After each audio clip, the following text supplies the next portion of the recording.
Le président ukrainien Volodymyr Zelensky a signé un décret de retrait de la Convention d'Ottawa sur l'interdiction des mines antipersonnelles. Le traité de 1997 interdit l'utilisation, la production, le stockage et le transfert de mines antipersonnelles, dans le but de protéger les civils contre la détonation de ces mines après la fin d'un conflit. La Russie n'a jamais fait partie de cette convention et, selon Zelensky, les mines terrestres sont une méthode caractéristique des assassins russes qui ne font pas de distinction entre soldats et civils. La décision du président ukrainien nécessite encore l'approbation du Parlement. L'Ukraine vient de mettre en œuvre une stratégie audacieuse et controversée, transformer ses frontières en véritables pièges de guerre. Les Ukrainiens, acculés et confrontés à des forces bien plus nombreuses, sont désormais prêts à utiliser toutes les ressources possibles pour protéger leur territoire, y compris des armements condamnés par des organisations internationales.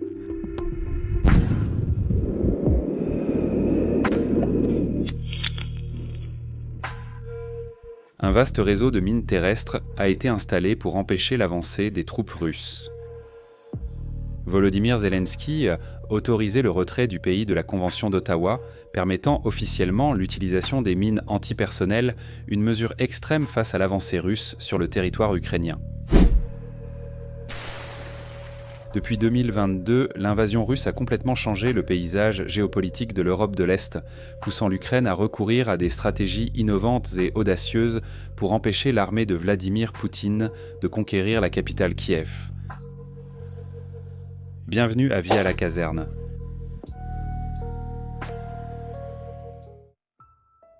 La décision du président ukrainien suit la voie de pays comme la Pologne, la Finlande et les États baltes, qui se sont également retirés de la Convention d'Ottawa afin d'avoir la liberté d'utiliser ces mines terrestres. La justification est directe. La Russie n'a jamais adhéré au traité et a toujours utilisé les mines avec brutalité. Face à cela, l'Ukraine a déclaré qu'elle ne pouvait pas continuer à se battre avec une main liée. Zelensky a clairement indiqué que le pays n'abandonne pas ses principes moraux, mais agit pour sa survie. La ligne de défense construite avec des mines vise à bloquer les chars russes, à retarder les offensives et à protéger les villes proches de la ligne de front. Pour Vladimir Poutine, cette décision de Zelensky était un signe clair que l'Ukraine ne reculera pas facilement. De nombreux analystes militaires affirment que ce nouveau piège ukrainien pourrait représenter un tournant tactique dans le conflit.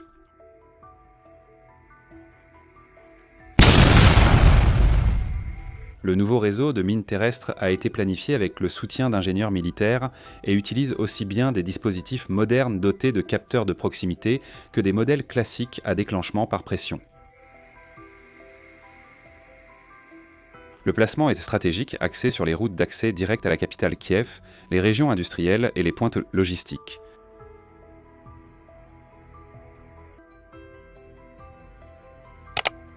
Le choix de l'Ukraine d'utiliser des mines terrestres représente non seulement une mesure de défense stratégique, mais comporte également de sérieux risques.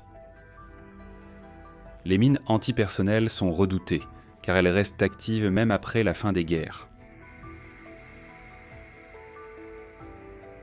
Dans de nombreux pays, il faut des décennies avant que les zones contaminées soient déjà complètement nettoyées. C'est pourquoi les groupes humanitaires mettent en garde contre les effets secondaires futurs de cette décision. L'Ukraine affirme que l'utilisation sera limitée aux zones de combat et avec une signalisation adéquate. Mais dans un conflit aussi chaotique, cartographier et maintenir ce contrôle est un immense défi. Le déminage futur exigera des années de travail et des millions de dollars. Pourtant, pour Kyiv, la priorité maintenant est d'empêcher l'armée russe de continuer à avancer jusqu'à la capitale.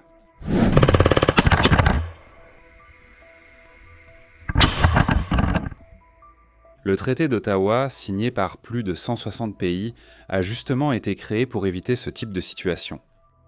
Mais la réalité brutale du front a placé l'Ukraine devant un choix difficile. Respecter le traité et perdre du territoire, ou rompre l'accord et survivre. La réponse ukrainienne a été claire et directe. Nous devons survivre à cette invasion. Les autorités ukrainiennes qualifient de la décision de difficile mais inévitable.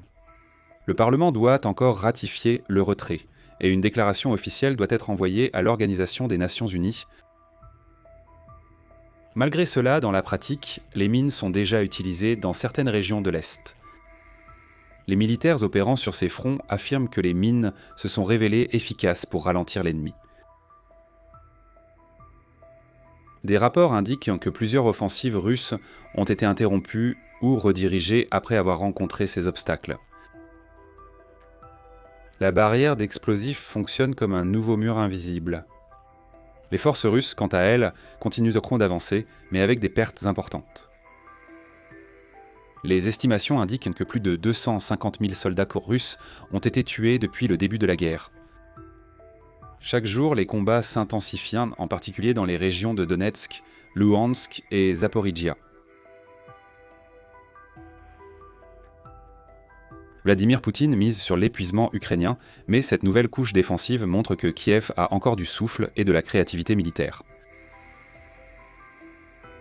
Les généraux russes savent que la ligne de Mainz exigera de nouvelles tactiques, plus de prudence et probablement plus de temps et de ressources pour maintenir l'élan offensif. La présence de Mainz a ébranlé le moral des troupes russes, qui font désormais face à une peur constante lorsqu'elles déplacent du matériel et des fournitures. Toute négligence peut mener à des pertes catastrophiques. Cette menace invisible ralentit la vitesse des opérations russes et permet aux forces ukrainiennes de lancer des contre-attaques avec plus d'efficacité et de précision.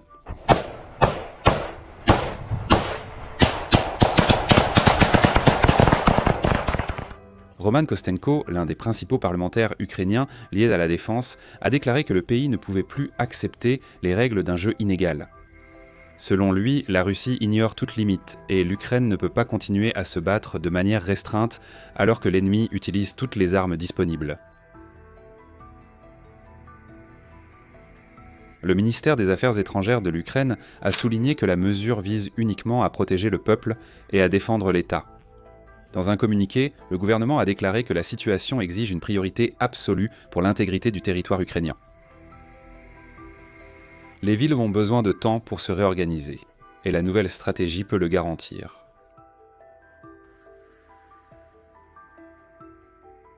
Après 3 ans de guerre, l'Ukraine, autrefois fragile, résiste avec créativité et courage. Avec le réseau invisible de mines terrestres, elle fait un pas de plus pour préserver sa souveraineté, malgré la destruction et l'incertitude laissées par le conflit. La communauté internationale réagit prudemment. Les organisations de défense des droits de l'homme s'inquiètent des risques pour les civils, sans condamner directement l'Ukraine. Probablement parce que chacun saisit l'ampleur du désespoir en jeu. La guerre est laide, sale et souvent injuste. Et pour ceux qui sont sous attaque, survivre c'est la seule option. Kiev adopte une nouvelle tactique pour empêcher l'avancée de Moscou jusqu'au cœur de l'Ukraine. La stratégie défensive avec des mines terrestres fonctionne de manière silencieuse, cachée sous la terre, mais elle est extrêmement létale. Actuellement, la frontière entre l'Ukraine et les forces ennemies est remplie de pièges explosifs, rendant chaque pas russe un possible point de non-retour. Maintenant, nous allons suivre l'entraînement de certaines troupes de l'OTAN qui se préparent à un éventuel conflit à grande échelle.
Ici, à Vie en caserne, vous restez informé de tout ce qui se passe dans le monde militaire. Laissez votre like, abonnez-vous et regardez l'une des vidéos qui s'affichent sur votre écran. En avant, combattants, à la prochaine!